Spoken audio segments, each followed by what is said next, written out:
This program is rated PG. It contains themes and scenes which may not be suitable for very young audiences. Parental guidance is advised. Be advised that the views and opinions of the hosts and guests do not reflect those of the station.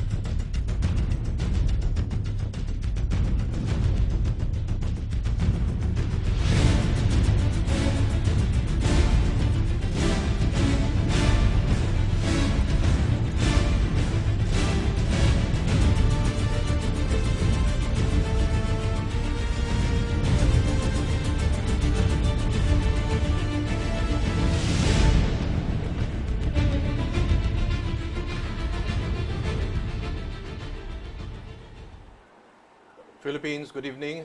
Maayong gabi sa Tibok, Luzon, Visayas, Mindanao, up to Sabah. Bismillahirrahmanirrahim. Assalamualaikum warahmatullahi ta'ala barakatuh. Ako po si Eric Espina at ito ang inyong nag-iisang republika. Tonight, we're going to be focusing on more or less 5 important topics.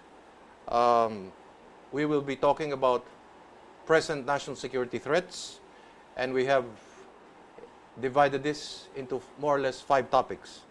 We're going to look at what happened to Vice President Leni Robredo, the future for the Liberal Party, an upcoming opposition party.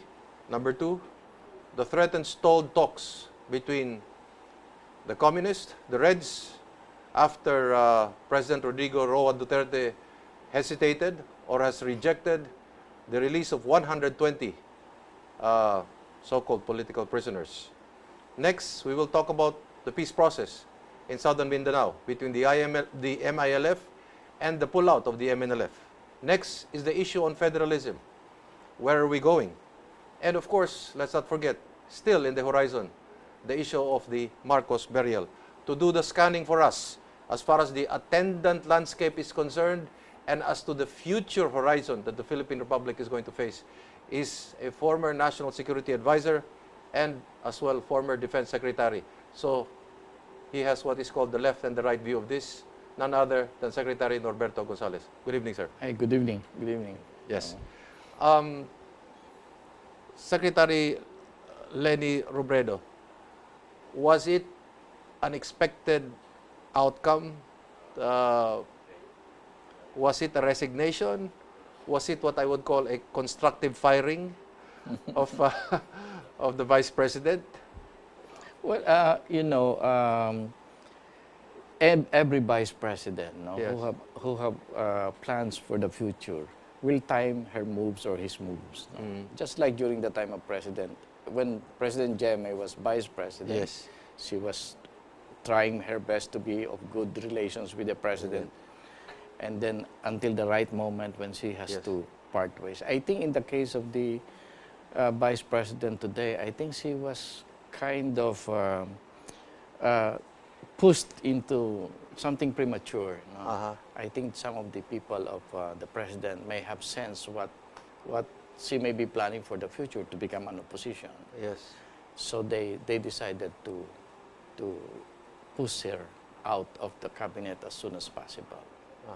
It's a good move in the part of the president. But I don't know how the vice president will handle her affairs, although she has already made machinery to become an opposition. I think the yellow crowd or the Liberal Party will be more than willing to accept her. The next question is, did you expect that it would happen? Because, you have been a cabinet member, Mr. Secretary. There is a certain demeanor, there's a certain singleness of voice with the presidency because you are the alter ego of the president. But with the case of Vice President Leni Robredo, was she speaking with one voice or was she also speaking for herself? Well, if you base that on our experience, it's a very mild one, Okay. When certain presidents allow discussions. Yes. So what I read about her statements is really nothing sufficient to have her removed. No. It's not sufficient to have her removed. Except if you have a very sensitive president? the way I sense it, it's not the president. It's the people around her? It's people around him. Him, rather? Yeah, people around him that did this. So your reading is that the president was okay with it because, you know, I've talked to some people. They took note of what she was saying. Extrajudicial killings, human rights, the Marcos burial. She's against the death penalty, and she's very public. She's not a shy flower speaking to the media about it. Former President Ramos is more harsh Yes. than her in speaking about these issues. Okay. But they continue to be friends. Okay. Yeah, I don't think. I think it's more about the future of the presidency, and the future. And I think, you know, the speculation has always been that this president of ours today will be replaced sooner than later, and so people are already plotting their moves, and they think that she's one of those who are plotting. You're reading because statements from Malacanang are coming out that point to, for example, the Vice President's office funding the last one of the rallies against the Marcos burial. I would not think so. I would Okay. not think so. There will be more you know, there will be sources that are more believable than her office. She will not do that. That's so easy to trace. Uh-huh. No, there will be others sources.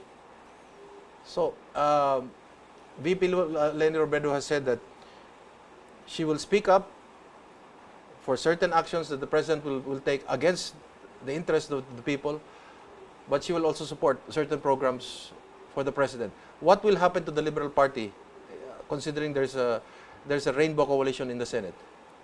Well, I don't know.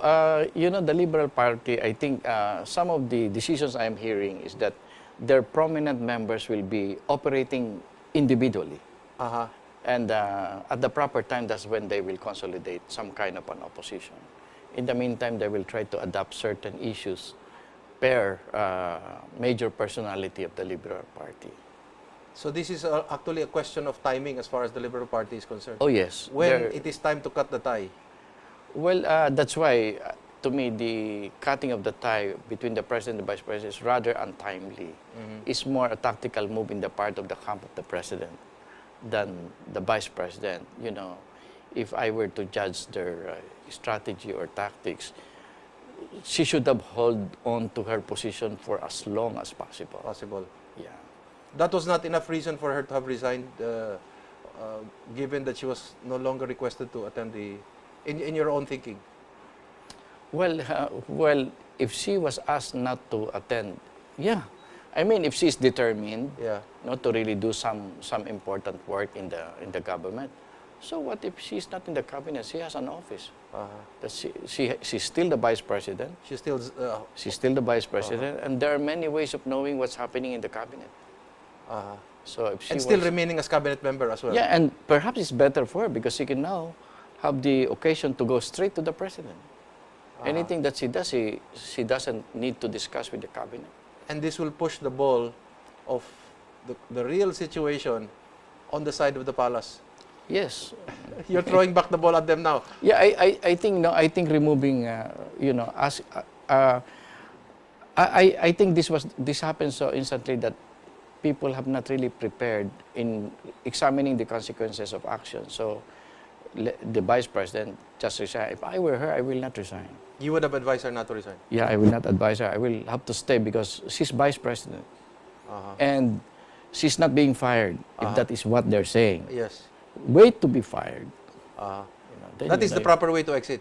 Yes. You know, I mean, can you imagine? So it becomes very clear to the public. Can you imagine being asked to leave through a text message? Yes. You know, seriously, they don't attend cabinet meetings yes. anymore. Yeah. What's happening to our country? Now that Leni Robredo is out, I don't know whether she'll really be the official opposition voice with the Liberal Party. Good for the country? What does that augur for us? Well, an opposition is always good for the country. As long Okay. as it doesn't lead to destabilization or violence, an opposition is always welcome in a Okay. democracy. Yes, yes. So, her being in the opposition will be good, I think. Uh-huh.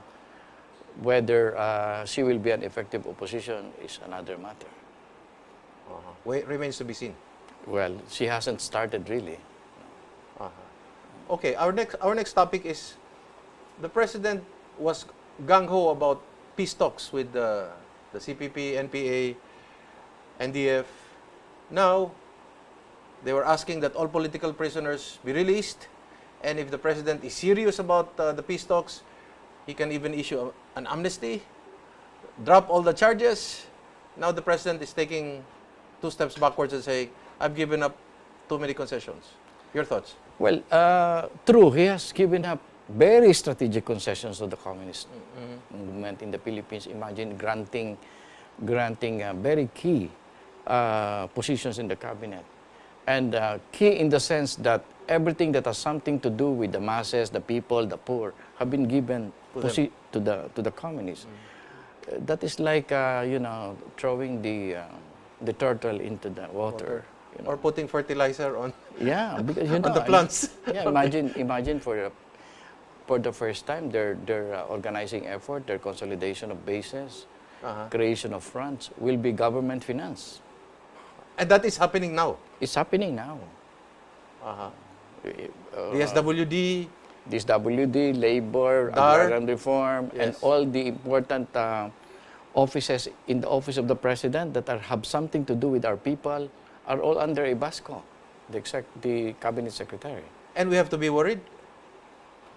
I am worried. Okay, why is Secretary Norberto Gonzales worried? we know Jun Evasco. I Okay. mean, I have not met him personally, but I know his background as a communist, and he remains to be so. And I think he's the major orchestrator of communist activities inside government today. He has not evolved into, I don't want to say senior moments, but seniority in issues and become a grandfather and moved on with that kind of a lifestyle. Well, our communist movement is perhaps among the very, very few countries that has remained to be communist. In fact, they're even floating the idea that wala nang komunismo sa Pilipinas. They're talking only of the economic aspect of communism, wherein I think you see, sabi ko pa nga, yung kultura ng China, yan ang very, very, very, very natural na maging kapitalista talaga mga inchik, di ba? Feeling nila yan. So, if for them to shift to a capitalist mode of economy, okay lang yan. But what is more fundamental is that they remain to be, China is under the dictation or the dictates of a communist party, both government and people. And Evasco is planning just to do that in the Philippines. Who is Secretary Evasco aligned with?